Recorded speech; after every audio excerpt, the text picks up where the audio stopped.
1981. Sandra Day O'Connor was nominated for and appointed as Associate Justice of the U.S. Supreme Court, the first woman to achieve that honor. Muhammad Ali fought his last fight against Trevor Berbick. In the television industry, The Waltons, The Muppet Show, and Charlie's Angels came to an end, while the MTV network made its debut on cable television. In the film industry, several major blockbusters premiered, including Raiders of the Lost Ark, Arthur, and the Academy Award-winning Chariots of Fire. Actor Tom Cruise made his debut in the obscure romance movie Endless Love, which is mainly known for its iconic theme song. The film itself was panned by critics. In the video game industry, Pac-Man took in over 4 billion quarters after a year on the market. Milton Bradley's Microvision, the first cartridge-based handheld gaming system, was discontinued. Konami released the arcade game Frogger. Namco released Galaga, the sequel to Galaxian. Atari released Tempest, the first game to allow players to choose from which level to start. Atari also released Asteroids for their video computer system. Muse Software released a game that solidified the stealth genre, Silas Warner's Castle Wolfenstein. And along came Nintendo's Donkey Kong. Designed by the legendary Shigeru Miyamoto, Donkey Kong helped put Nintendo on the map in North America. It spawned arcade sequels, as well as dozens of other games. It also gave life to Nintendo's flagship mascot. It wound up selling over 132,000 arcade cabinets worldwide. It helped popularize the platform genre in video games. It was also the subject of a lawsuit from a major film company. So where did this big ape come from? Why was he created? Why was the game such a success? And why were they being sued? Gaming Delight presents the story of Donkey Kong.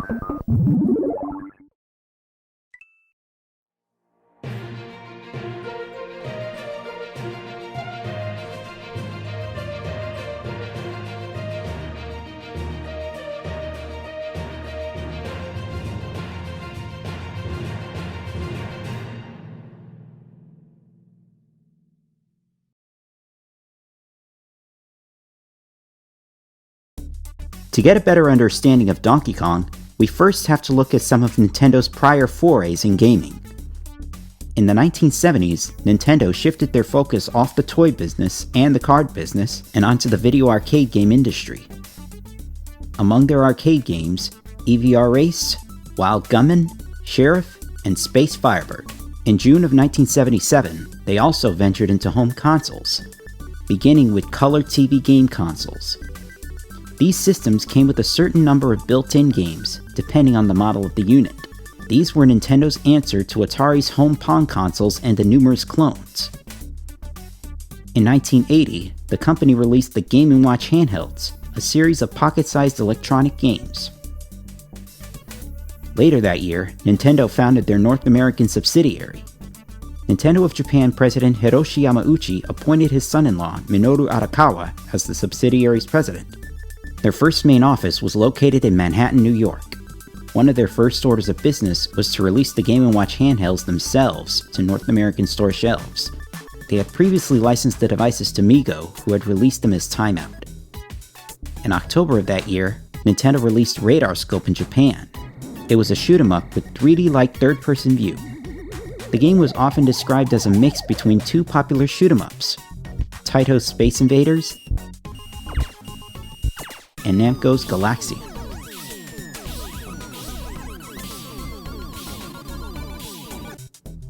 Two months after its release in Japan, Nintendo of America released the game stateside.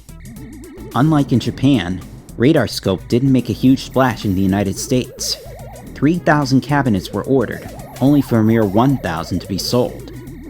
Some say arcade operators' disdain for the game's high-pitched chirping sound effects contributed to the low sales. This left Nintendo in a financial pickle and with 2,000 unsold Radar Scope cabinets. To reduce shipping time, Arakawa moved Nintendo of America to Seattle, Washington. He contacted Yamauchi, asking for a new game that would put the unsold Radar Scope cabinets to good use. Luckily, Yamauchi had just the right man for the job.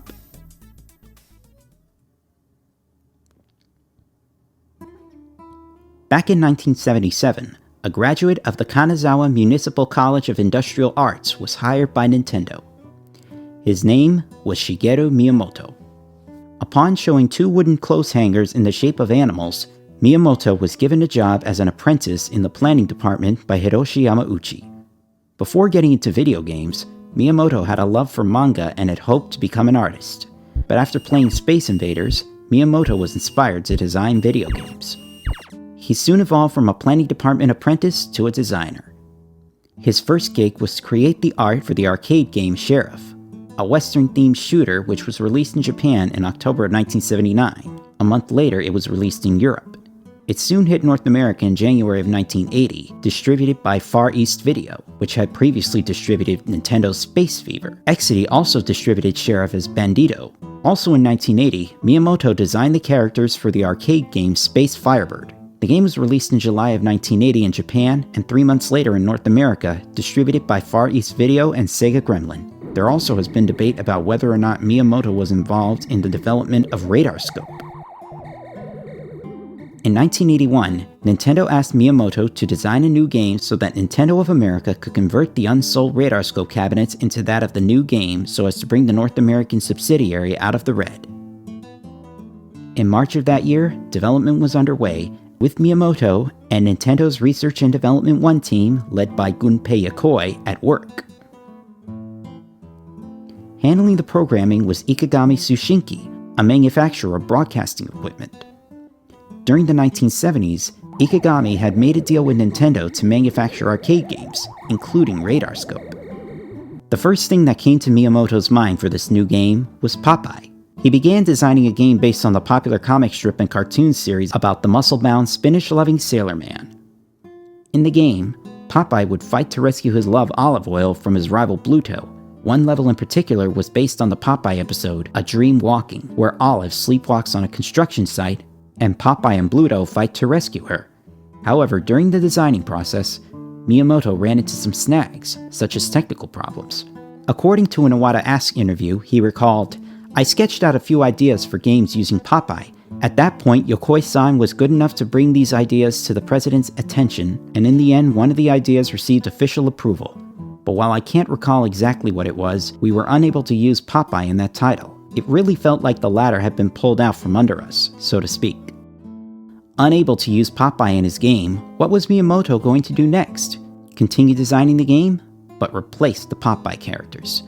He began by replacing Popeye with a carpenter, Olive with a damsel in distress, and Bluto with a huge gorilla. As to the name of the carpenter, Nintendo initially came up with the name Osan, from the Japanese slang for middle-aged man, similar to Pops in English. But Miyamoto had another name in mind, Mr. Video. He also had plans to put the character in future arcade games. He may have taken inspiration from film director Alfred Hitchcock, who had a penchant for making brief cameos in his own movies. Take The Birds, for instance. Outside the pet shop, you'll see him coming out with his own dogs. Back to the subject at hand. Originally, the focus of the game was for Mr. Video to escape a maze and rescue the damsel. In addition, Mr. Video wasn't designed to jump. However, Miyamoto ran into some problems with the gorilla attacking Mr. Video by rolling barrels at him. That's when Miyamoto decided to implement jumping mechanics into his protagonist. That also gave him the idea for a new name. I felt that I had come up with a pretty solid character, which is why I thought, right, I'll keep using him from now on. That's why I decided a solid, imposing name like Mr. Video would work best. But thinking back, I don't think I should have gone with that name. If he had been called Mr. Video, he might have disappeared off the face of the earth, he recalled. And so, the carpenter became known as Jumpman. In addition, Miyamoto gave him a red cap, since his hair couldn't be animated during his jumps, due to memory limitations. As for the damsel, they decided at the moment to just call her the Lady. And the gorilla character? Well, that's where naming the game comes in. Shigeru Miyamoto and Gunpei Yokoi were going to call it the Table Kong game, after cocktail-style arcade cabinets that looked like tables. They turned to Nintendo's export manager Shinichi Todori for for ideas, particularly ones that both Japanese and Western audiences could understand, as per Nintendo's policy. Yokoi suggested the name be comical and used the term Kong, which, in Yokoi's view, is a synonym for gorilla. Todori had many names in mind. He submitted 10 to Yokoi for review. One in particular, Todori tried to find an English synonym for the Japanese term tonma, which translated to fool. After consulting a dictionary, he found the word donkey as an appropriate synonym and submitted it. Nintendo ultimately settled on Donkey Kong. As to who in particular picked the name, we still don't know for sure. Gunpei Yokoi handled designing the screens for each level. For the first screen, he had originally planned for Donkey Kong to roll oil drums toward Jumpman. But he soon changed the design to barrels since they were much easier to draw when it came to a rolling animation. But an oil drum did make it into the game, one from which fireballs emerged to attack Jumpman. The second screen was much more complex.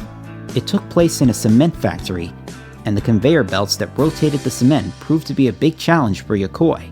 The third screen had Jumpman riding elevators and evading bouncing springboards, and the fourth screen, where Jumpman fought for the lady's freedom, took place on the peak of the construction site, held together by 8 rivets.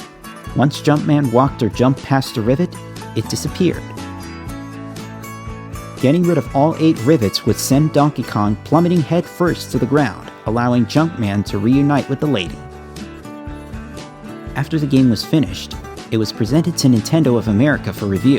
Nintendo of America's reactions ranged from laughter to hostility. Some of them even gave it the name Donkey Dong. They asked for the name to be changed, but it had already been trademarked. Nintendo of America had no choice but to go along. Nintendo eventually tested the game in Spot Tavern in Seattle. It took in $30 per day in 1 week. This was just what the company needed. This successful test run eventually led Nintendo of America to convert their 2,000 unsold RadarScope cabinets to Donkey Kong cabinets.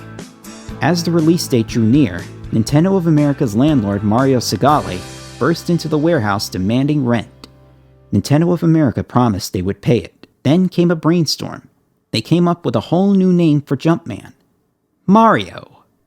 According to episode 18 of the Game Life podcast, Don James, who was in charge of manufacturing and product development, recalled, "A long time ago, they sent Donkey Kong over to us when they were at a little tiny warehouse down at South Center in Seattle.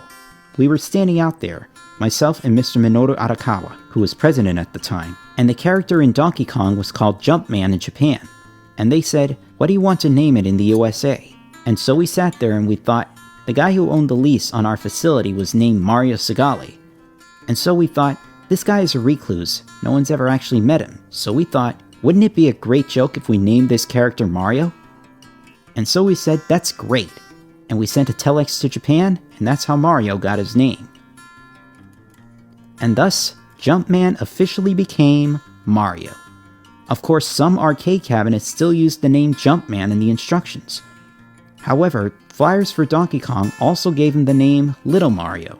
Regardless, localization of Donkey Kong was complete, and in July of 1981, Donkey Kong was officially released in arcades in Japan and later North America.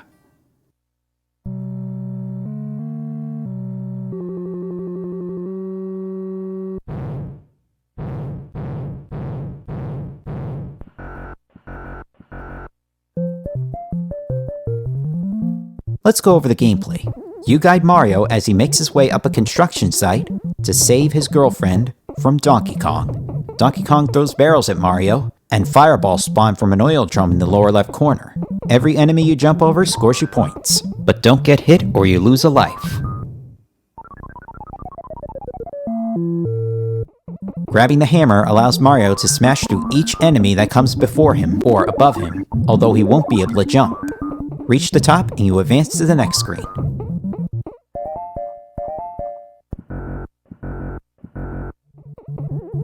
The cement factory. Cement tubs are moved along conveyor belts, and of course, you gotta watch out for the fireballs. Along the way, there are 3 bonus items: the lady's hat, bag, and parasol, which award bonus points. Again, reach the top to advance to the next screen. The third screen involves Mario riding elevators and dodging Donkey Kong's springboards. Once again, the fireballs and bonus items are present. And once again, reach the top to get to the next screen.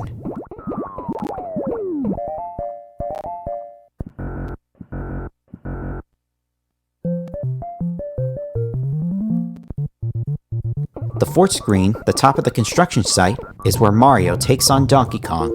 As stated earlier, remove all 8 rivets, defeat Donkey Kong, and save the lady. And then the process repeats, with the stages getting tougher with each level. Suffice it to say, Donkey Kong became a massive success. By the summer of 1982, Nintendo had sold 60,000 arcade cabinets in the United States alone, earning over $180 million. In its second year of release, Nintendo earned another $100 million. Donkey Kong spawned tons of memorabilia, including stuffed animals, a board game by Milton Bradley, and Donkey Kong cereal by Ralston Purina. Donkey Kong also received a spot in the Saturday Supercade cartoon series, with Soupy Sales providing the voice of the Big Ape himself, and Peter Cullen, known for his later roles in Transformers and the Winnie the Pooh franchise, voicing Mario. Donkey Kong was popular enough to receive home console and home computer ports. Before Donkey Kong was released, Coleco's Eric Bromley was visiting Nintendo's headquarters in Japan when he saw a Donkey Kong arcade cabinet in the offices.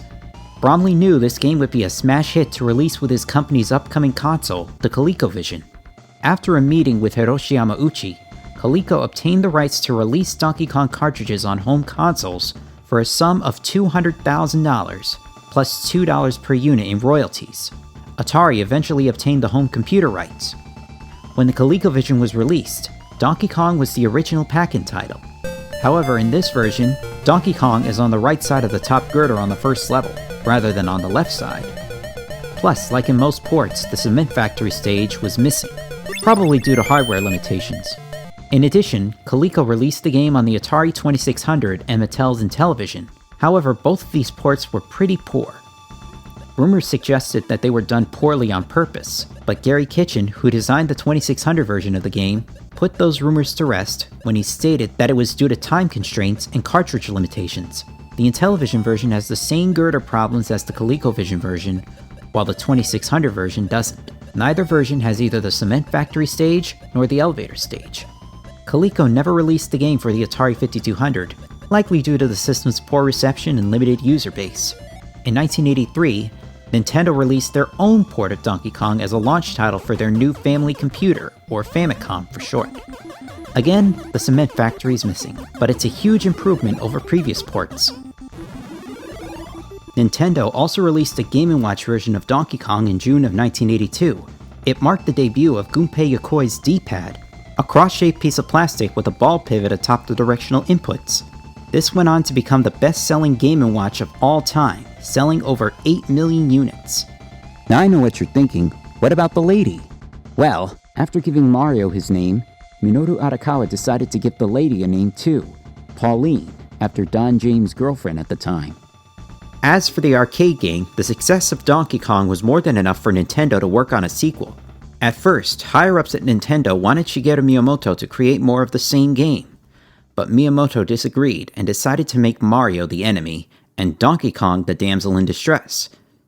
During development of this sequel, he thought back to his love for manga, as well as stories that had sidekicks. For example, Tom Sawyer had Huckleberry Finn. This gave Miyamoto what he needed to design the protagonist of his sequel. His name was Donkey Kong Jr. The game was released to arcades in the summer of 1982. In this game, after defeating Donkey Kong and saving his girlfriend, Mario has imprisoned the Big Ape, and it's up to Donkey Kong Jr. to rescue his father.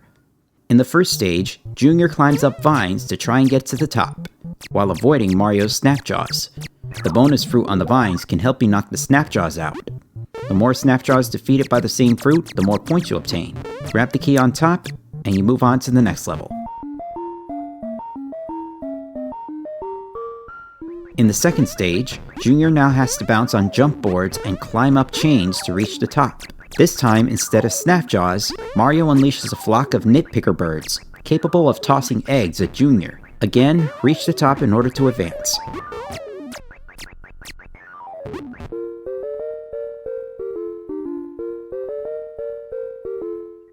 The third stage is Mario's hideout, and Junior must climb up poles and traverse the platforms while avoiding the sparks.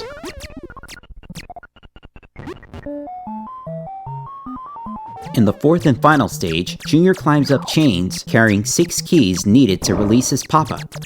This time the Snapjaws and Nitpickers are back, only the Nitpickers don't have eggs in this stage.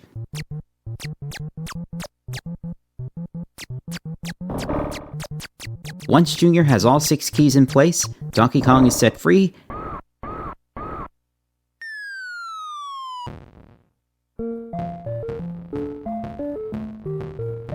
and Mario gets kicked out of sight.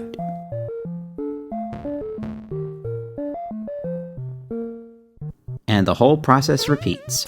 Despite lower sales than the original, Donkey Kong Jr. proved to be successful anyway. Over 30,000 cabinets were sold. Like with the original, Coleco and Atari obtained the rights to port it to home consoles and PCs, respectively. The ColecoVision version has no cutscenes, and the graphic detail is inevitably toned down. Plus, Donkey Kong's sprite doesn't look as good as he did in the first game. It's almost as if Mario drugged him.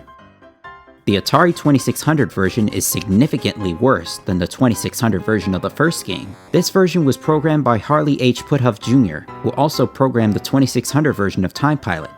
Now, I don't blame Puthoff for how poor this is. What affected the 2600 version of the first Donkey Kong most likely affected Jr. as well. Hardware limitations, time constraints, etc. But what also makes this worse than the first game is that there's no bonus items to add extra points or take out the enemies. Nintendo also released a new widescreen Game & Watch version of the game in October of 1982, but despite including the D-pad on the Donkey Kong version, Nintendo used individual directional buttons for this one. Gameplay is similar to the first 2 levels of the original game. Less than 1 million units were sold. It also received a tabletop Game & Watch version and a panorama Game & Watch version, both in 1983, along with the multi-screen Game & Watch known as Donkey Kong 2. Now, why am I bringing up this Game & Watch? Well, the gameplay is similar to the last 2 levels of Donkey Kong Jr. Not a bad way to bring the entirety of the original arcade game to the Game & Watch. Nintendo also ported Donkey Kong Jr. alongside Donkey Kong to the Famicom as a launch title. The only compromises made to this port is the lack of cutscenes. It later got released for the NES in North America 3 years later alongside the first game. Nintendo also released an educational version of the game, Donkey Kong Jr. Math, one of Nintendo's first forays into the educational gaming market. Using elements from the original game, Donkey Kong Jr. Math has you controlling Junior to solve math problems. The game was a bust. Probably the biggest disappointment in the Donkey Kong franchise. Poor sales in North America led to the game becoming the rarest NES black box game on the market. It did get re-released on the Virtual Console, but reviews weren't quite so pleasing. Nonetheless, the success of Donkey Kong Jr. meant it was time for Nintendo to work on yet another sequel. But before we get to that one, I think it's time I brought up a legal case concerning Donkey Kong. In 1982, Universal City Studios came across Donkey Kong during a trademark report, just as Nintendo had granted Coleco the license to port Donkey Kong to home consoles. Although the report saw nothing out of the ordinary, Sid Sheinberg, president of MCA and Universal, grew suspicious. He wanted in on the video game industry. After all, Warner had Atari, and Gulf and Western had Sega. Sheinberg's attorney, Robert Haddle, analyzed the Donkey Kong cabinet and felt its storyline was too similar to King Kong's. On April 28th, Sheinberg sent a telex to Coleco's president Arnold Greenberg and threatened litigation against Coleco unless they pay Universal royalties on every Donkey Kong cartridge sold. Greenberg grew nervous. The ColecoVision was getting ready to roll out, bundled with Donkey Kong. Plus, Coleco was going to port the game to the Atari 2600 and Mattel's Intellivision. He feared the new system and his very small company could be crushed by a deep-pocketed film company. Thus, by May of 1982, Greenberg gave in to Sheinberg's demands, paying 3% of the Donkey Kong profits to Universal. But Sheinberg didn't stop there. There was one company Universal wanted to take on more than any other: Nintendo. As Universal settled with Coleco, Robert Haddle met with Minoru Arakawa, president of Nintendo of America, and Howard Lincoln, Nintendo's legal counsel, who would go on to become senior vice president for Nintendo of America. Lincoln responded to Universal's attorney stating, "I'm not going to buy the Brooklyn Bridge. First you'll have to prove to me that you own King Kong." During the meeting, Hattel stated that he would have a chain of titles sent to Nintendo so as to establish Universal's claim to King Kong. The document never arrived. A week later, Lincoln contacted Hattel asking for the chain of title, but Hattel only reiterated Universal's demands. Despite Coleco advising Nintendo to give in, Nintendo still refused to be bullied. On May 21st, Nintendo and Universal held one last meeting. Sid Sheinberg expected negotiations, but he was in for a rude awakening. Lincoln stated that Nintendo was not going to pay royalties, nor were they going to accept Universal's claim. Furious, Sheinberg declared, "I view litigation as a profit center." On June 29, 1982, Universal City Studios slapped Nintendo with a lawsuit for trademark infringement. As the suit dragged on through January of 1983, Universal sent cease and desist letters to other Donkey Kong licensees, such as Atari, who had the license to port the game to home computers, Ralston Purina for their Donkey Kong cereal, and Milton Bradley for their board game. 6 of these licensees gave in, including Atari, but Milton Bradley and Ralston Purina stuck with Nintendo. Ralston Purina met with Sheinberg and attempted to settle for $5,000, but Sheinberg was incensed, stating, "It's the most stupid thing I ever heard of. Throw them out of the building." Representing Nintendo in the case was John Kirby of Mudge, Rose, Guthrie, Alexander, and Furton. During his 4-decade career with the bar, Kirby had won major cases representing major companies, including PepsiCo. In his book Game Over, David Sheff quotes Howard Lincoln as describing Kirby, "When I initially met him, I wasn't all that impressed. He was kind of disheveled looking and out of sorts. But it didn't take long to figure out that this guy was one hell of a lawyer." Lincoln and Kirby flew to Kyoto and discussed the case with Nintendo of Japan president Hiroshi Yamauchi. Despite not taking a liking to attorneys, Yamauchi knew what had to be done, stating, "We must win."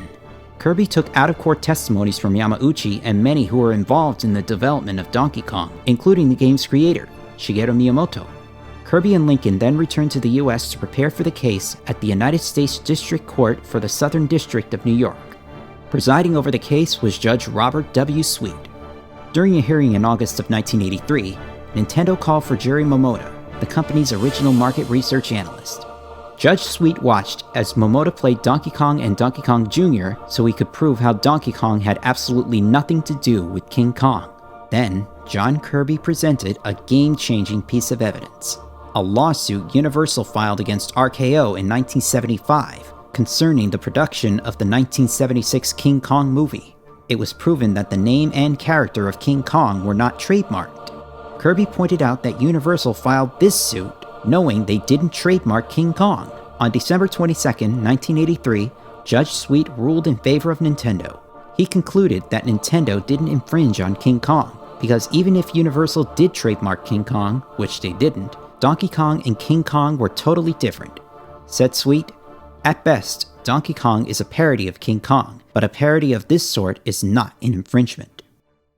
Universal appealed twice, but failed. Following Sweet's ruling, Nintendo's Donkey Kong licensees filed counterclaims against Universal to get back any royalties they paid. This included, but was not limited to, Atari and Coleco. Among Universal's settlements, they bought stock in Coleco.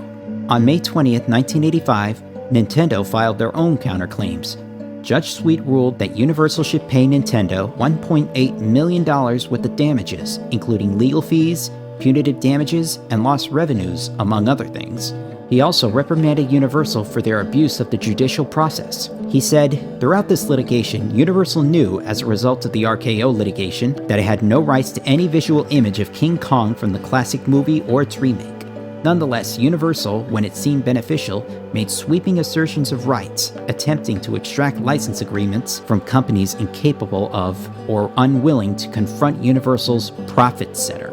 Both parties appealed this counterclaim suit, and on June 16, 1986, the case was argued in the Second Court of Appeals. The following month, the court upheld Judge Sweet's decision. Nintendo thanked John Kirby by awarding him with the rights to use the Donkey Kong name for sailboats, and even gave him a $30,000 sailboat by the name of Donkey Kong. All in all, I consider Universal's lawsuit against Nintendo absolutely frivolous. Judge Sweet really made it clear that Universal made a big mistake when they filed this suit in the first place, even though they knew they didn't trademark King Kong.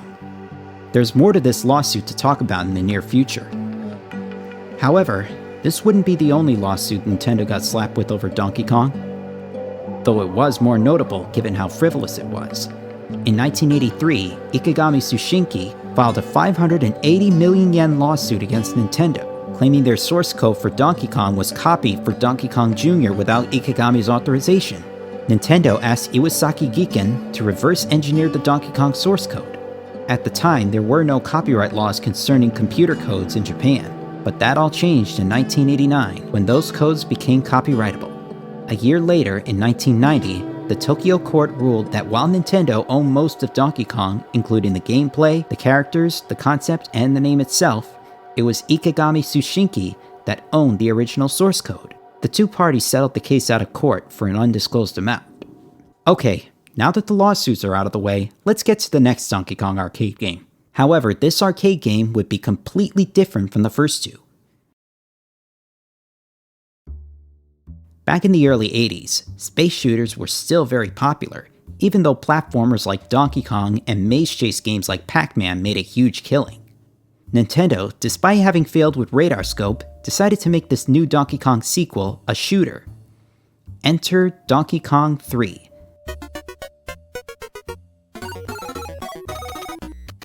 This time you don't play as Mario or Donkey Kong Jr. Instead, you play as Stanley the Bugman, a gardener trying to protect his prized plants from Donkey Kong, who has broken into his greenhouse, along with an army of insects. Stanley must use his bug repellent to drive the bugs and Donkey Kong away from his plants.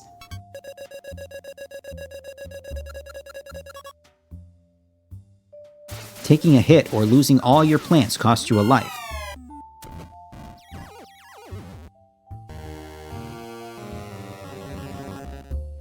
Occasionally, shooting at Donkey Kong high enough will cause him to drop a super spray can down to Stanley. This super spray allows him to power up his shots, thereby pushing Donkey Kong to the top fast enough to clear the stage. It's often said that the concept of Donkey Kong 3 was based on the Game & Watch game Greenhouse, released near the end of 1982. While the protagonist of this handheld game was referred to as the Fumigator in the manual, the print ads and commercials refer to him as Stanley. Stanley's going buggy. Donkey Kong 3 was among the first to have music composed by Hirokazu Tanaka, who would go on to compose music for games such as Duck Hunt, Metroid, Kid Icarus, the Earthbound series, and even Super Mario Land. Unfortunately, Donkey Kong 3 didn't do so well. Only about 5,000 conversion kits were sold. Notice I mentioned conversion kits?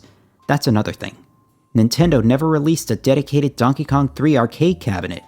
Instead, they offered a conversion kit to turn any Nintendo cabinet into one of DK3. Why? Well, here's my theory. Donkey Kong 3 was released on the same year Mario Bros. Hit arcades. Maybe Nintendo wanted to save money by only making conversion kits for Donkey Kong 3 while making dedicated cabinets for Mario Bros. If that's true, then it was worth it.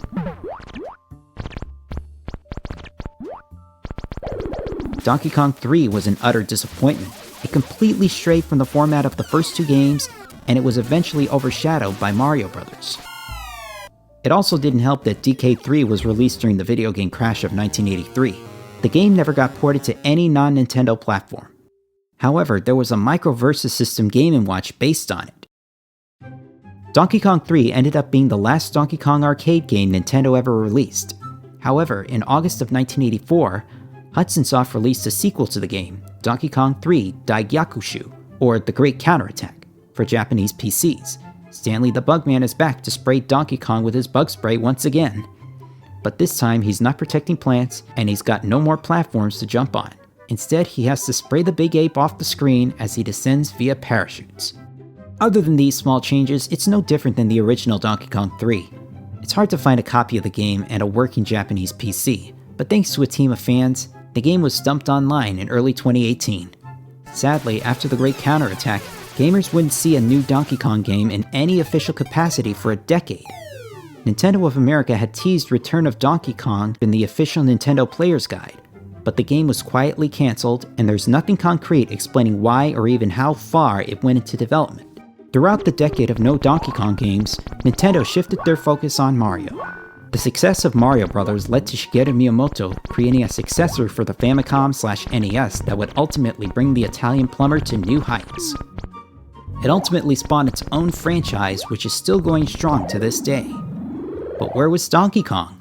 Mario wouldn't be where he is now without Donkey Kong. Well, that takes us to 1994. It's Super Game Boy from Nintendo. Play your Game Boy games on the Super NES in living color. Even choose your own color combinations. Super Game Boy for the Super NES. Game Boy games in color, intense. In 1994, while preparing for the release of Donkey Kong Country, Nintendo released the Super Game Boy, an accessory for the Super Famicom, or Super Nintendo Entertainment System, that allowed you to play Game Boy games on your TV. Some Game Boy games released alongside it or afterward actually came with enhancements for the Super Game Boy. One of them was Donkey Kong, released along with the device to boost sales and show off what it could do. It comes with a custom border that resembles a Donkey Kong arcade cabinet, along with color palettes that change automatically, as well as audio enhancements like this.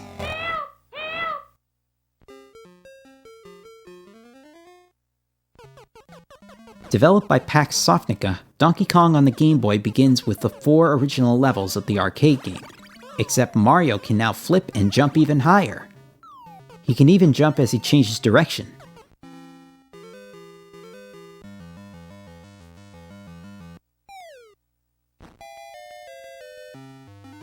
After completing the original arcade levels, the real fun begins. Donkey Kong captures Pauline again, and Mario must chase him through 97 more levels across 9 worlds. Some of them are played similarly to Donkey Kong Jr. Jr. himself even makes cameos in this game. Most levels leading up to the boss battles require solving puzzles. Depending on the circumstances, a wrong move could take up serious time, cost you a life, or even leave you trapped until time expires. But in each of those levels, you've got 3 bonus items. If you complete a level after obtaining all 3 items, you get to play a luck-based bonus game to earn extra lives. After each boss battle, the remaining time you've racked up is added up, and you receive an extra life for every 100 seconds. Even having less than 100 seconds left gives you an extra life. You'll need plenty of those extra lives, and some of these puzzle-based levels can be challenging. In the final boss battle, Donkey Kong enlarges himself with mushrooms, but like most boss battles, you can still attack him by throwing barrels at his head. Hit him 6 times and you knock him off the tower.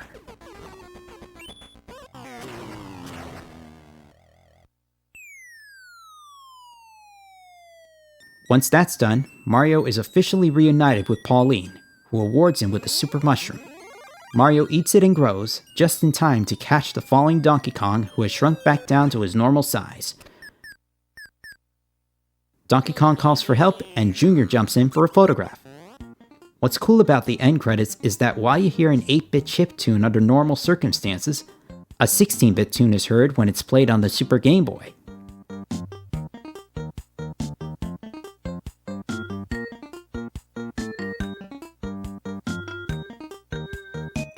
The Game Boy Donkey Kong was released on June 14, 1994 in Japan, July 22nd of that same year in North America, and September 24th in Europe. Critics loved the game. Electronic Gaming Monthly gave it the Game of the Month award in their August 1994 issue. Issue 61 of Nintendo Power commended it as, quote, challenging and fun. This is the very game that got me into the Donkey Kong franchise. I never actually owned it until I started collecting retro games, but my cousin had a copy, and he let me play it on either his Game Boy or my own. I was confused at first, but eventually got the hang of it, though I never beat the game until recently. The game eventually got re-released on the 3DS Virtual Console. Hope you were able to download it before it shut down, but here's hoping we'll see it on the Nintendo Switch Online service. Well, that wraps up our Donkey Kong retrospective. Now I know what you're thinking. What about Donkey Kong Country? What about those other games that had Donkey Kong in it? Well, there's just simply too many to list in this episode. And besides, Donkey Kong Country deserves its own episode. As for the Big Ape himself, he became a playable character in the Mario Kart, Mario Party, and Super Smash Bros. Series. He didn't appear in Super Mario Kart, but his son did. I also forgot to mention that in 1988, Donkey Kong and Donkey Kong Jr. were repackaged as Donkey Kong Classics for the Nintendo Entertainment System. Plus, the first two games got released on the Atari 7800 and are solid ports, the sound notwithstanding. Donkey Kong also made his way to other forms of pop culture. Aside from the aforementioned Saturday Supercade, Buckner and Garcia, the same artist who recorded Pac-Man Fever, had a song based on the game, Do the Donkey Kong. In 1992, rapper Ice Cube coined the phrase, "It's on like Donkey Kong," a very popular phrase used in the world of pop culture. To this day, Donkey Kong remains an integral part of Nintendo's history and the video game industry. If you want to experience the original arcade games for yourself, they're all available for download on the Nintendo Switch eShop for $8 each. As for Mario, well, keep your eyes open for a dedicated Mario Brothers episode in the near future. Thanks again for watching Gaming Delight. Until next time, happy gaming!